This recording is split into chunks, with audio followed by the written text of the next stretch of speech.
Hey golfers, have you ever hit a golf shot and you have absolutely no idea why the ball flew the way that it did? Today's video, we're going to help you understand how to read ball flight and your contact and the ball flight laws to understand why the ball is flying the way that it's flying and how we can then evaluate this within our routine post-shot and make some changes to make sure we can get a better result on our very next swing. So stay tuned for today's video where we go through the ball flight laws and a proper evaluation phase for your routine. So what are the ball flight laws? Well, there's actually 5 influential pieces to the golf shot that make the golf ball fly a certain distance, direction, or trajectory. So the 5 ball flight laws are your center contact, or where you're hitting the golf ball, hopefully in the center. We also look at your club speed, so how fast you are swinging this club would affect mostly, obviously, the distance of the shot. Then we look at the club face and the club path. Club path is the direction that this club is swinging, and the club face is where the club face is pointing. And lastly, we have something that's called spin loft. And this has to do with the difference between my attack angle hitting down on the golf ball and the amount of loft that is being delivered at impact, which changes your trajectory and the amount of spin you will create on any given shot. So let's break down each of these 5 ball flight laws. First, let's go through centerness of contact.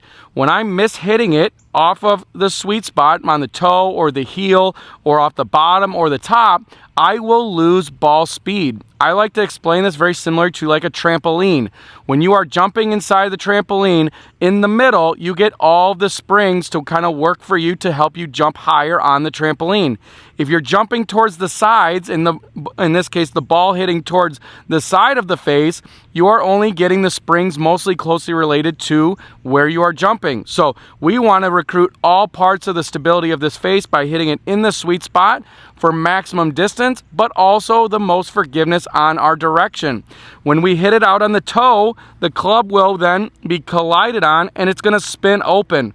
If I hit it in the heel, it's going to want to twist close. So when I start to hit it off center, I will lose not only distance, but directional control.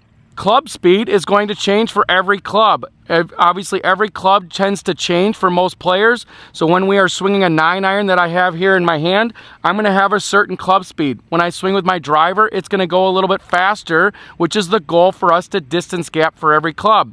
But I also can change how I want to swing the club for speed, whether it be for longer swings or shorter swings or smoother tempo or faster tempo. All that, again, is going to change the distance of the shot while also with my speed affecting the spin rate that I create on the golf ball. The club face and the club path change the direction. These are the biggest influences on direction. So let's go through path first.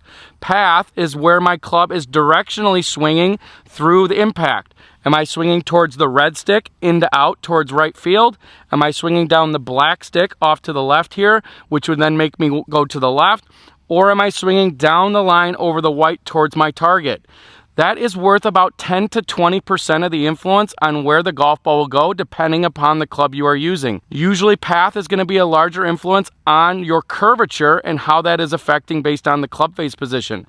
So if I'm swinging and the club is swinging, or let's just say the club is pointing straight ahead, and I swing across towards the black stick, my club is going to be swiping the out to in portion of this ball, and it's going to create a spin to take off to the right, causing a slice or a fade. And vice versa, if my club face is nice and straight, but my path is going to the right of it, I'm going to create a curve to the left with a draw or a hook. So when I get my path and my face to go together, and they go straight down the line, that's how we hit our perfectly straight shot.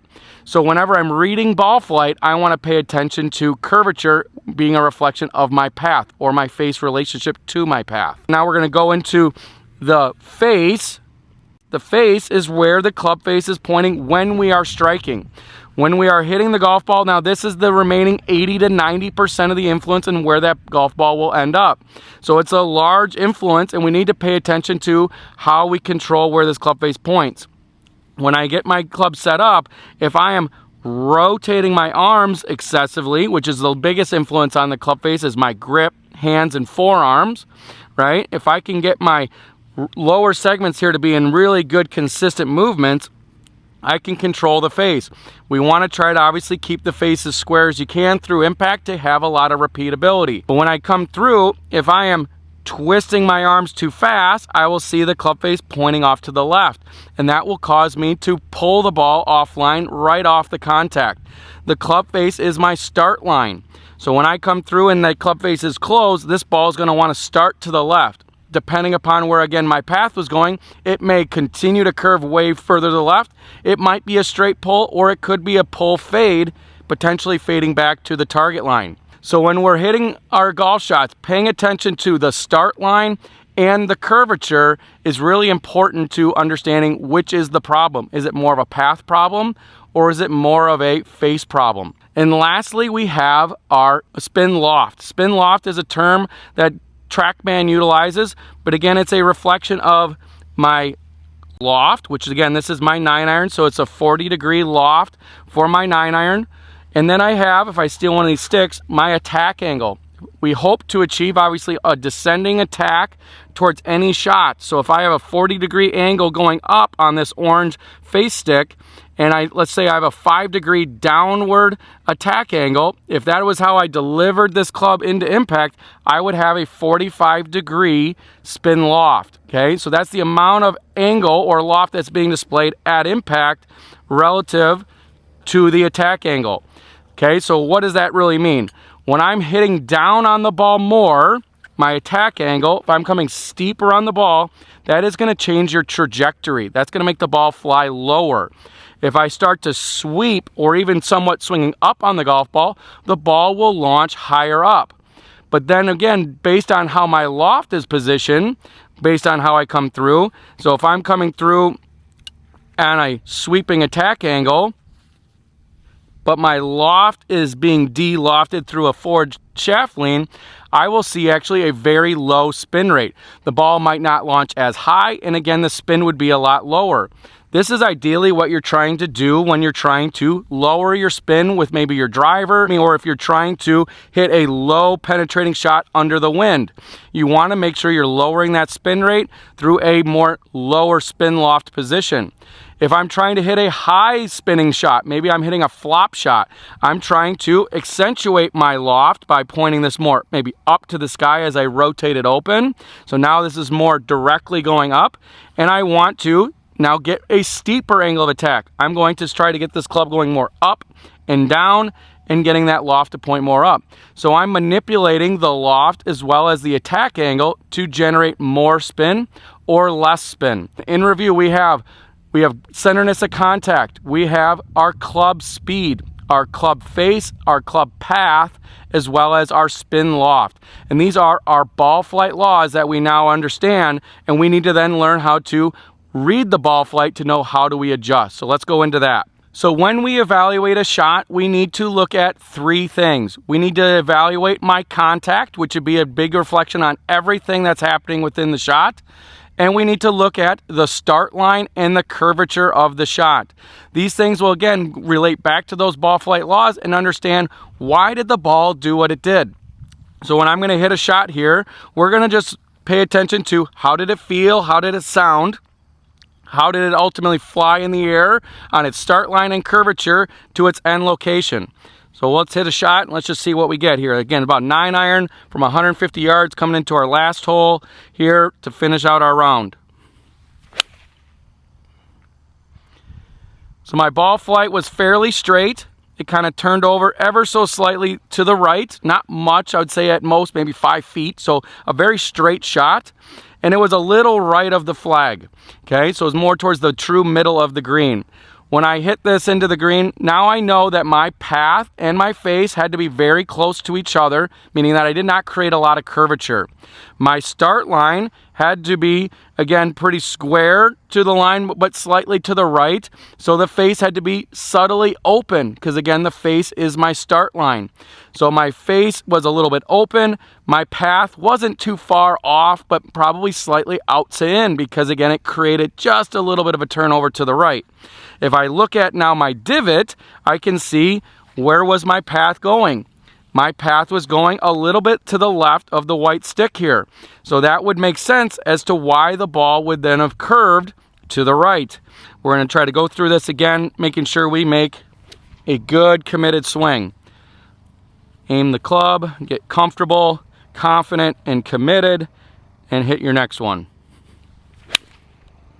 Okay, so that one was definitely chunky, right? So I wanted to show you kind of what you would see if you chunk it. I think everyone's probably had that sometime in your life, but when you see this, you should be seeing a lot of dirt being removed. Here I can see on my club face, I have dirt spread all across the club, so I know that that depth was too deep.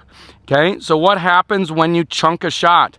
If my contact is off, that is something wrong with my radius of my swing, meaning that I'm either too close or I'm too far away. In this case, I was too close because I hit the ground, or I would have been maybe too far to the right. If I moved back behind the ball, that could have caused me to hit the ground before I came back to the back side of the ball.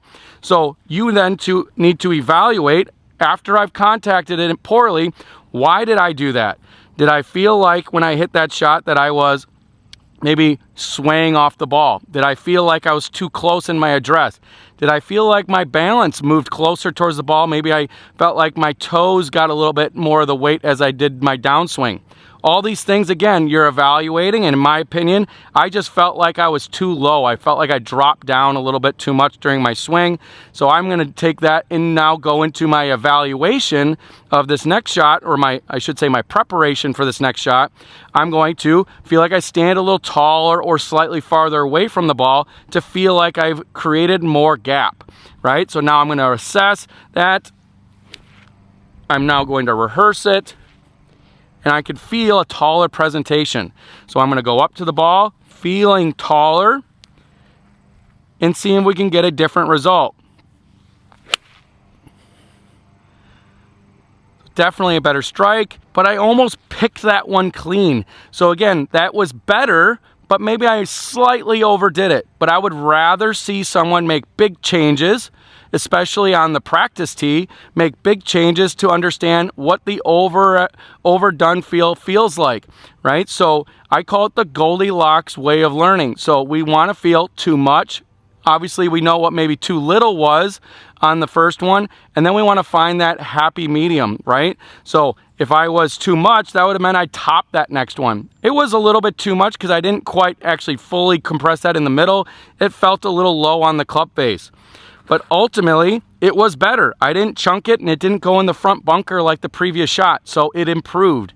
So always making sure what things can I take away that were very good, but also what things can improve. Those are the things that we need to always evaluate, are not only just the bads, but also some good.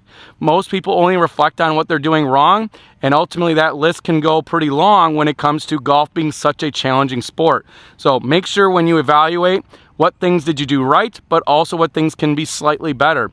And we need to go into the next shot with one swing thought or one adjustment. We don't want to say I chunked it and it was because of my sway, and I felt like I was on my toe, and I felt like my wrists were doing something wrong. I cannot go into it with 3 problems and try to fix all 3. That's too much.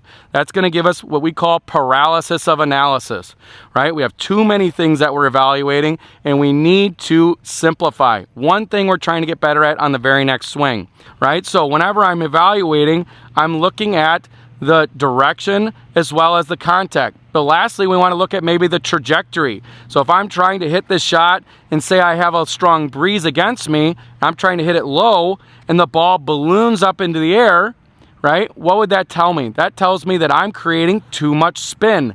I would want to get steeper on the golf ball to make sure I'm driving it out nice and low, but I might be swinging too hard. I might be swinging with too much loft to generate that much spin, and I should be de-lofting my club. Whether that means that I'm changing how I administer my wrists coming through, or maybe I just go to a different club. If I had a really strong wind, I would not be hitting 9-iron into this green. I might go down at least a couple clubs. Let's go to my 7-iron here. If I was trying to hit a low penetrating shot, I would go back of my stance. I would try to slow my swing, so nice and low and slow. And I want to make sure when I come through the shot that I'm still holding that loft down to make sure it doesn't want to spin up. So when I come through, a slower swing speed, a lower lofted club and not allowing my wrist to be very active, I'm kind of hold this off, what helped me hit a nice low penetrating flight.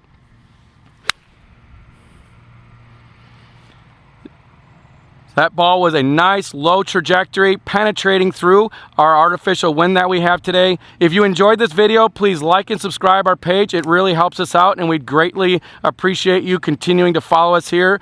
As well as, if you'd like to get more information and reach out to us, visit levelupgolfacademy.com, or again, reach us through the comment section of this video, and we'd love to hear from you.